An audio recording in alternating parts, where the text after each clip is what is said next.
ஆகையால் குமாரன் உங்களை விடுதலையாக்கினால் மெய்யாகவே விடுதலையாவீர்கள். யோவான் 8:36. ஒரு மனிதனை தேவனுடைய குமாரனாகிய இயேசு கிறிஸ்து விடுதலையாக்கினால் மட்டுமே அவனால் பாவத்திலிருந்து சாபத்திலிருந்து விடுதலையாக முடியும். வேறு எந்த வழியில் விடுதலை பெற முயன்றாலும் அவனுக்கு விடுதலை கிடைக்காது. பாவத்தில் வாழ்கிறவன் இயேசுவிடம் வந்ததால் அவன் பாவத்திலிருந்து விடுபடுகிறான். அதன் பிறகு அவன் தன் ஆத்துமாவை பாவம் செய்யாதபடி பாதுகாத்துக் கொள்ள வேண்டும். அது ஒவ்வொருவருடைய கடமை. தேவனால் பிறந்த எவனும் பாவஞ்செய்யான் என்று அறிந்திருக்கிறோம்.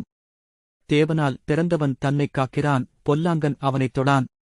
1 யோவான் 5:18.